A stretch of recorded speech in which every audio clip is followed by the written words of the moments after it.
8 మంది ఎంపీలు ఉన్నారు బీజేపీ వాళ్ళు 8 మంది, కాంగ్రెస్ వాళ్ళు 8 మంది, బీజేపీ వాళ్ళు 8 మంది. దొంగలు కలిసి ఊర్లు పంచుకుని అంటారు. ఒక అట్లనే ఉన్నది కరెక్ట్గా 16, ఒకటి మజ్లిస్సు, 17లో ఒకటి మజ్లిస్సు, ఇంకొక 16 మిగిలితే 8 వాళ్ళు 8 వీళ్ళు. మరి 16 మంది ఉన్నారు. ఒక్కటంటే ఒక్కరోజు బీజేపీ ఎంపీలు ఎన్నడన్నా ఏమయ్యా రేవంత్ రెడ్డి గారు ఏది నువ్వు ఇస్తానన్న 4000 పెన్షను అని అడగంగా మీరు చూసిర్రా? ఎన్నడన్నా 6 గ్యారంటీలు ఏమైనా రేవంత్ రెడ్డి గారు అని ఒక్క బీజేపీ ఎంపీ మాట్లాడతాడా? తులం బంగారం ఏమైందని మాట్లాడతాడా? రైతు బంధు ఎందుకు వేస్తలేవని మాట్లాడతారా ఒక్క బీజేపీ ఎంపీ? రైతు రుణమాఫీ ఎందుకు జరుగుతలేదని మాట్లాడతారా? ఒక్కరు మాట్లాడరు. కానీ కేసీఆర్ గారి మీద మాత్రం ఒంటికాలతో లేస్తారు బీజేపీ వాళ్ళంతా. రేవంత్ రెడ్డికి రక్షణగా, రేవంత్ రెడ్డికి సహాయంగా, రేవంత్ రెడ్డి చేసే ప్రతి తప్పును వాళ్ళే కవర్ చేస్తూ కాపాడుతూ ఇవాళ మొత్తం రేవంత్ రెడ్డికి ఒక రక్షణ కవచంలాగా నిలబడ్డదే ఈ బీజేపీ ఎంపీలు, ఇక్కడ ఉన్న బీజేపీ పార్టీ. నేనేదో ఉత్తగానే చెప్తలేను. ఒకసారి మీరు ఆలోచించండి, జాగ్రత్తగా ఆలోచించండి. మేము ఢిల్లీ దాకా పోయినాం.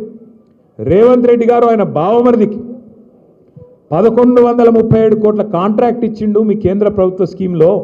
మీ జాతీయ పార్టీ అక్కడ ప్రభుత్వం ఏదైతే ఉన్నదో కేంద్రంలో మీరు ఒక అమృత్ అనే ఒక పథకం తెచ్చిండ్రు. దానివల్ల పట్టణాల్లో మంచిలు ఇవ్వాలని పథకం. ఆ పథకంలో ఏ అర్హత లేకపోయినా, సాంకేతిక అర్హత కానీ ఆర్థిక అర్హత కానీ లేకపోయినా రేవంత్ రెడ్డి తన బావమరిదికి 1137 కోట్ల కాంట్రాక్ట్ ఇచ్చిండు అని ఆధారాలతో సహా కేంద్ర ప్రభుత్వానికి మేము కంప్లైంట్ చేసి వస్తే ఈరోజు వరకు ఉలుకు లేదు, పలుకు లేదు, దున్నపోతు మీద వానబడ్డట్టే ఉన్నది తప్ప ఇప్పటి వరకు స్పందన లేదు. అట్లాగే ఒక ఇదే కాదు, అట్లాగే ఎంత ఘోరం అంటే అక్కడనేమో రేవంత్ రెడ్డి గారు బావమరిదికి కేంద్ర ప్రభుత్వంలో బీజేపీ వాళ్ళు వర్కులు ఇస్తారు. ఇక్కడనేమో బీజేపీ ఎంపీకి 1300 కోట్ల వరకు మహేశ్వరం నియోజకవర్గం, కల్వకుర్తి నియోజకవర్గంలో అక్కడ కొత్త రోడ్ వేస్తారట, 350 ఫీట్ల రోడ్డు. ఆ వరకు బీజేపీ ఎంపీకి రేవంత్ రెడ్డి గారు ఇస్తారు. ఇంతకంటే మంచి దోస్తాను ఎక్కడ ఉంటుందా? అక్కడనేమో రేవంత్ రెడ్డి బావమరిదిని కాపాడతారు, ఇక్కడనేమో బీజేపీ ఎంపీకి ఎర్ర తివాచి పరిచి మొట్టమొదటిసారి కాంగ్రెస్ ప్రభుత్వంలో బీజేపీ ఎంపీలకు కాంట్రాక్టులు. దీని అర్థమైంది. మరి అర్థం చేసుకోవాలి మనం కూడా. సివిల్ సప్లైస్లో బియ్యం కొనుగోలులో కుంభకోణం జరిగింది అని ఆధారాలతో సహా ఈడీకి కంప్లైంట్ చేస్తే అక్కడికి ఎవరు రారు.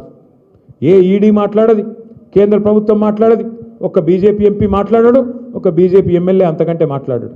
ఇంకా ఘోరం ఏంటంటే ఇక్కడ కంచెకచ్చిబౌలి భూములు మనం మీరు చూసి ఉండొచ్చు, హైదరాబాద్ సెంట్రల్ యూనివర్సిటీ భూములు.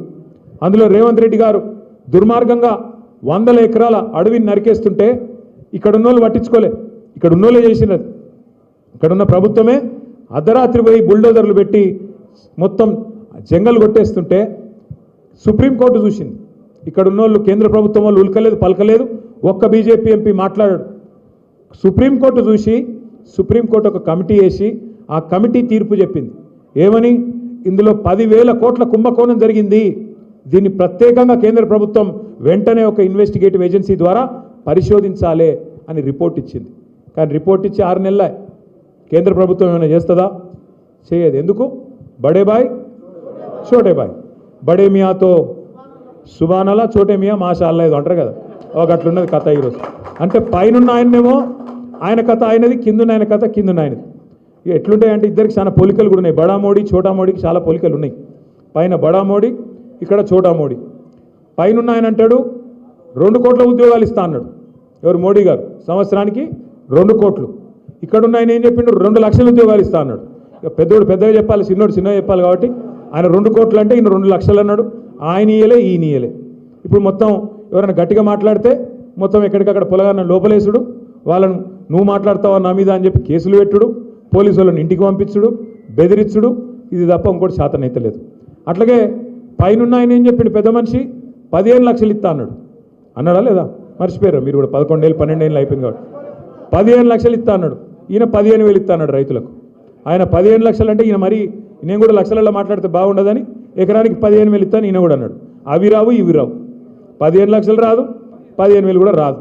అట్లా చూసుకుంటూ పోతే బడా మోడీకి చోటా మోడీకి చాలా చాలా ఉన్నాయి. ఇద్దరు కూడా విమర్శ చేస్తే ఊకోరు. ఆయన ఈడీ పంపుతాడు, ఈయన ఏసీబీ పంపుతాడు. ఆయన ఏమన్నా గట్టిగా మాట్లాడినావు అనుకో, ఫార్ములా ఈ అని ఒక కేసు పెట్టిండు నా మీద. అరే నేను ఖుల్లా చెప్తున్నారా భయ్, హైదరాబాద్ కోసం ఒక మంచి పని చేసిన దానికోసమే తాపత్రయపడ్డ తప్ప అందులో అవినీతి లేదు, మన్ను లేదని చెప్తే ఇన్ లేదు, కేసు పెట్టిరు. ఇక నేను ఓపెన్గా చెప్పిన, రేవంత్ రెడ్డి సాబ్ నీకు బాగా కోపం ఉన్నది నా మీద, ఒక పని చేయి, నేను ఈ కెమెరాలన్నిటి ముంగట కూర్చుంటా, నువ్వు కూడా రా, ఇద్దరం కలిసి ఆ లైట్ ఇట్లా ఒక్కటి కాదు ఇట్లా చెప్తే ఒకరినొకరు కాపాడుకుంటారు. ఈయన అక్కడ బామ్మర్దికి వర్కిస్తే పాడుకుంటారు, ఈయన అక్కడ బామ్మర్దికి వర్కిస్తే ఆయన ఇక్కడ బీజేపీ ఎంపీకి వర్కిస్తాడు. మొత్తానికి ఇద్దరు అలై బలై చేసుకొని ఆటలు అరటిపండు మాత్రం రాహుల్ గాంధీ ఎప్పుడో దెబ్బ పడుతుంది. ఇవాళ నేను చెప్తున్నా, యాద పెట్టుకోరు, ఇది ఎప్పుడో దెబ్బ పడుతుంది రాహుల్ గాంధీకి, తెలియకుండానే పడుతుంది అది కూడా పాపం. ఎందుకంటే రాహుల్ గాంధీ ఈయన నా మనిషి అనుకుంటాడు, మోడీ గారేమో ఈయన నా మనిషి అనుకుంటాడు. ఆటలు అక్కడ నడుస్తూ ఉన్నది ఢిల్లీ.